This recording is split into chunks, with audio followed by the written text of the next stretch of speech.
اسرائیل ایران سے ایک نئی جنگ چھیڑنے کی تیاری کر رہا ہے اور یہ تیاری اب بہت آگے تک پہنچائی جا چکی ہے اور اب اس پر بہت ہی تیزی سے کام کیا جا رہا ہے۔ اس حد تک تیزی سے کام کیا جا رہا ہے کہ اس نئی جنگ کا جو کہ تیسری بار جنگ چھیڑی جائے گی ایران کے ساتھ، اس کا ایک نام بھی رکھ دیا گیا ہے اس آپریشن کا، اور نتن یاہو اپنی فوج کو مکمل طور پر الرٹ رہنے کا کہہ دیا ہے اس نے، اور کہا ہے کہ ہم کسی بھی وقت ایران پر حملہ کر سکتے ہیں۔ کچھ ایسے جیو پولیٹیکل حالات ہیں جن پہ ہماری نظر ہے، اور جیسے ہی ہم مناسب سمجھیں گے ایک گرین سگنل دیں گے اور اس کے بعد ہم ایران پر پوری قوت سے چڑھائی کر دیں گے۔ اس سلسلے میں تمام اہداف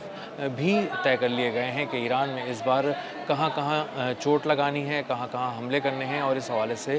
اسرائیل کی آرمی مکمل طور پر تیار ہے۔ میرا نام اظہر علی خان ہے اور آپ دیکھ رہے ہیں آج کی بات۔ نتن یاہو بہت دن سے یہ کوشش کر رہا تھا کہ ایران کے ساتھ کوئی جنگ چھڑے، لیکن حالات اس طرح کے نہیں تھے۔ پوری دنیا امن کی بات کر رہی تھی، صلح کی بات کر رہی تھی، مذاکرات کی بات کر رہی تھی، اور مذاکرات میں پیش رفت بھی ہو رہی تھی۔ ایران نے بھی تمام قربانیاں دینے کے باوجود اور بہت کچھ سہنے کے باوجود لچک کا مظاہرہ کیا اور سوئٹزرلینڈ تک پہنچے مذاکرات کے لیے، اور ہر محاذ پہ اور ہر فورم پہ جا کے انہوں نے بات کی، اور جہاں جہاں مذاکرات کی میز سجی وہاں پر ایران نے مکمل تیاری کے ساتھ بات کی اور پورا موقع دیا کہ کسی طرح امن مشرق وسطیٰ میں قائم ہو جائے۔ امریکہ بھی اب جنگ کے بجائے مذاکرات چاہ رہا ہے، اور چاہ رہا ہے کہ کسی طرح جو بات جنگ کے میدان میں وہ حاصل نہیں کر سکا، جو تمام اہداف وہ کسی طرح مذاکرات کی میز پر حاصل کر لے، اور کسی طرح یہ جنگ بند ہو جائے، اور بہت سا خرچہ جو ہو چکا ہے اور بہت سی سبکی جو ہو چکی ہے امریکہ کو اور ڈونلڈ ٹرمپ کو، اس کو اب لپیٹ دیا جائے اور اس سے آگے آنے والے دنوں میں بچا جا سکے۔ لیکن اسرائیل کا معاملہ یہ ہے کہ اسرائیل نے اب ایک بڑی جنگ کی تیاری کر لی ہے، اور اس کے پاس اب جنگ کے سوا کوئی بہت زیادہ آپشن نہیں ہے، اور اس کو یہ بات بہت اچھی طرح پتہ چل چکی ہے کہ اگر ہم اس جنگ میں نہیں جاتے اور ہم صلح کی بات کرنے کی کوشش کرتے ہیں تو ایران کو موقع مل جائے گا کہ وہ سیاسی، عسکری اور معاشی طور پر مضبوط ہو کر ابھرے، اور پوری دنیا میں پھر اس کے ساتھ نئے لوگوں کے روابط بھی قائم ہوں گے، نئی دوستیاں بھی ہوں گی، اور ایران کو بہت زیادہ چوٹ نہیں پہنچائی جا سکے گی۔ اسی لیے ایک جنگ کی تیاری کی گئی ہے، اور جو جنگ کی تیاری کی گئی ہے اور اس سارے جو پلاننگ کی گئی ہے، اس کو نام دیا گیا ہے operation blue and white. Operation blue and white میں نتن یاہو اور اس کی کیبنٹ اور اس کی فوج اب نئے اہداف حاصل کرنا چاہ رہی ہے۔ اس کو یہ جو ایران کے ساتھ جنگ تھی، اس کو یہ انفنشڈ جاب کہہ رہے تھے۔ اس کا مطلب یہ تھا کہ ایک ادھوری جنگ ہے، ایک ادھورا کام ہے جو ایران کے ساتھ ہم نے چھوڑ دیا ہے اور ہمیں اسے مکمل کرنا ہے۔ اس کا مطلب یہ ہے کہ ایران پر آج نہیں تو کل نہیں تو پرسوں اسرائیل ضرور چڑھائی کرنے والا ہے، اور اس کے لیے اپنی فوج کو اس نے بالکل تیار کر دیا ہے، اور نئے اہداف بھی چن لیے گئے ہیں جو ممکنہ طور پر انہوں نے کوشش کی ہے کہ پچھلی بار معاملہ اس لیے خراب ہو گیا تھا کہ بہت ساری فیسلٹیز کو نشانہ نہیں بنا سکا تھا ایران میں اسرائیل، اور بہت سارے مراکز ایسے تھے فوجی تنصیبات ایسی تھیں جنہیں نشانہ بنا کر تباہ نہیں کیا جا سکا تھا۔ ان تمام اہداف کو ایک بار پھر لسٹ ڈاؤن کیا گیا ہے اور ان کو لکھا گیا ہے کاغذ پہ، اور یہ رپورٹ جب جمع کرائی گئی ہے اسرائیلی آرمی کی طرف سے نتن یاہو اور اس کی کیبنٹ کو، تو اس میں بتایا گیا ہے کہ ہم نے پچھلی بار بیلسٹک میزائل پروگرام پر جو حملہ تھا ہمارا، وہ کم شدت کا تھا، اس کو بہت بھرپور شدت کے ساتھ کیا جانا چاہیے تھا، اور اب کی بار جب حملہ کیا جائے تو اس کے بیلسٹک میزائل پروگرام کو بہت ہی کامیابی سے نشانہ بنایا جائے۔ اس کے لیے بہت ہی وسیع پیمانے پر جو انتظام ہے وہ کیا جانا چاہیے، اور بہت بڑے پیمانے پر حملہ لانچ کیا جانا چاہیے۔ اسی طرح جو ڈرون کی جو لانچنگ سائٹس تھیں ان کو نشانہ بنانے کا اس دفعہ انہوں نے پلان کیا ہے، اور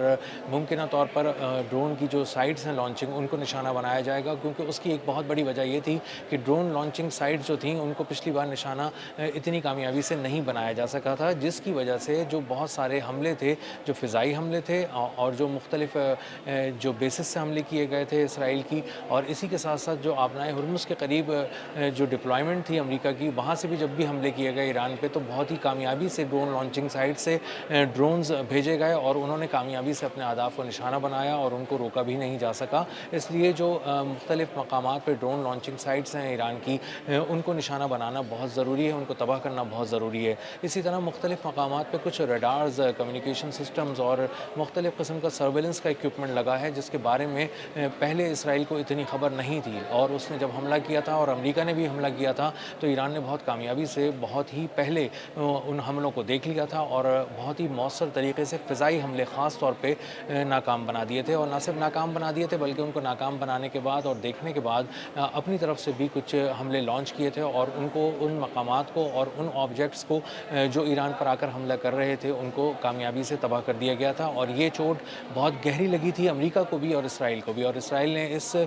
ساری جو ہزیمت ہے اس سے یہ سبق سیکھا کہ اب جب بھی ایران پر حملہ کرنا ہے تو اس کی جو ڈرون لانچنگ سائٹس ہیں اس کو ضرور نشانہ بنانا ہے، اور اس کے خاص طور پر ریڈارز کو نشانہ بنانا ہے، سرویلنس کے اکوپمنٹ کو نشانہ بنانا ہے، اور وہ جو کمیونیکیشن بیسز اور ٹاورز ہیں ان کو کامیابی سے نشانہ بنانا ہے، کیونکہ بہت ہی مؤثر طریقے سے ایرانی پاسداران انقلاب کا کمیونیکیشن کر لیتے ہیں اور اسرائیلی حملے ناکام بنا دیے جاتے ہیں۔ اسی طرح ایک اور بہت بڑا ایک معاشی معاملہ ہے جو ایران کے ساتھ جڑا ہوا ہے، جس کی وجہ سے ایران مسلسل ترقی بھی کر رہا ہے اور آگے بڑھ کر اور ابھر کر سامنے آ رہا ہے، اور یہی وجہ ہے کہ اسرائیل کو وہ بہت زیادہ چبھ رہا ہے، اور وہ ہے ایران کی تیل برآمدات۔ ایران کی تیل برآمدات جو ہیں وہ مختلف جزائر سے ہوتی ہیں، خاص طور پہ خاک جزیرے سے ہوتی ہے۔ اس کے علاوہ اسٹریٹجک اہمیت کے حامل جزائر میں سرک ہے، جاسک ہے، قشم ہے، ان کو بھی اب نشانہ بنایا جائے گا۔ ممکنہ طور پر اگلے جو جنگ کی ایپیسوڈ ہوگی جو اسرائیل چھیڑنے جا رہا ہے آپریشن بلو اینڈ وائٹ میں، ان تمام جزائر کو نشانہ بنایا جائے گا۔ اس کے دو فائدے اسرائیل اس سے حاصل کر سکتا ہے اگر وہ ان کو کامیابی سے نشانہ بناتا ہے، کہ ایک تو وہ تیل کی ایکسپورٹس کو بری طرح متاثر کر سکتا ہے، آئل فیسلٹیز کو نشانہ بنا سکتا ہے ایران کی، اور اسی کے ساتھ ساتھ وہ جو ایران کے اندر تک پینیٹریٹ کر کے جانے کے لیے جو ان جزائر سے گزر کر جانا پڑتا ہے اس کے لیے بھی جو مؤثر دفاعی نظام ہے اس کو بھی توڑ دیا جائے گا، تاکہ اندر تک ایران میں جا کر حملے کیے جا سکیں۔ تو اسرائیل اسی لیے ایک تیر سے دو شکار کرنا چاہ رہا ہے، ایک تو وہ ان کا دفاعی نظام توڑنا چاہ رہا ہے ایران کا جو ان جزائر پر نصب کیا گیا ہے، ان جزائر کی حفاظت کے لیے کیا گیا ہے، اور دوسرا وہ آئل فیسلٹیز کو نشانہ بنا کر مجموعی طور پہ جو آئل کی ایکسپورٹس ہے ایران کی، جو اس کی معاشی شہرگ ہے، اس کو کاٹنا چاہتا ہے، اس کو دباؤ میں لینا چاہتا ہے۔ اب معاملہ یہ ہے کہ ایران اب تک 5 کروڑ بیرل تیل جو ہے پچھلے کچھ دنوں کے اندر جو وہ برآمد کر چکا ہے، اور یہ ایک غیر معمولی ایکسپورٹس ہیں جو ایران کر رہا ہے، اور اس سے وہ اربوں ڈالر کما چکا ہے، اور اس کا مطلب یہ ہے کہ اگر ایران کو تھوڑی سی اور مہلت مل گئی اور اس پہ سے دنیا میں جو پابندیاں ہیں وہ نرم پڑ گئیں اور اس سے اٹھا لی گئیں اور دنیا نے اس کے ساتھ آئل کی ٹریڈ شروع کر دی، تو اربوں ڈالر کا فگر بہت آگے تک جا سکتا ہے اور غیر معمولی طور پہ اس کا خزانہ بھر سکتا ہے، اور اسرائیل اس کو عسکری طور پہ اور معاشی طور پہ مضبوط ہوتا نہیں دیکھنا چاہتا۔ اسی لیے آپریشن بلو اینڈ وائٹ اب اسرائیل کے لیے ناگزیر ہو چکا ہے، اور وہ اب کھل کر یہ بات کر رہے ہیں کہ آج نہیں تو کل، کل نہیں تو پرسوں ایران پر حملہ کیا جائے گا، اور اس کے لیے تمام تیاری بظاہر مکمل کر لی گئی ہے۔ ان کا میڈیا بھی رپورٹ کر رہا ہے، ان کا اسرائیل کا جو وزیر دفاع ہے کارڈز وہ بھی کھل کر یہ بات کر رہا ہے کہ آنے والے دنوں میں ہم بہت جلد ایران کو نشانہ بنائیں گے اور ہم لبنان سے بھی پیچھے نہیں ہٹیں گے۔ اس کا مطلب یہ ہے کہ اسرائیل اب رکنے والا نہیں ہے، اور اس کو فی الحال بظاہر نظر یہ آ رہا ہے کہ امریکہ کی بھی بہت زیادہ سپورٹ کی کوئی ضرورت نہیں ہے، وہ اپنے سروائیول کے لیے دیکھ رہا ہے، جبکہ امریکہ ایک سیکنڈری آپشن کے طور پہ ایران کو اب دیکھ رہا ہے۔ تو اسرائیل اب اکیلا جنگ میں جا رہا ہے، آپریشن بلو اینڈ وائٹ اس نے پلان کر لیا ہے، اور بہت جلد وہ اس پہ عمل کرنا چاہتا ہے، اور بہت جلد ایران کو پہ ایک نئی جنگ مسلط کرنا چاہتا ہے۔ اب تک کے لیے اتنا ہی، ملتے ہیں اگلے بلاگ میں کسی نئی خبر، نئے تجزیے اور نئے زاویے کے ساتھ۔ اللہ حافظ۔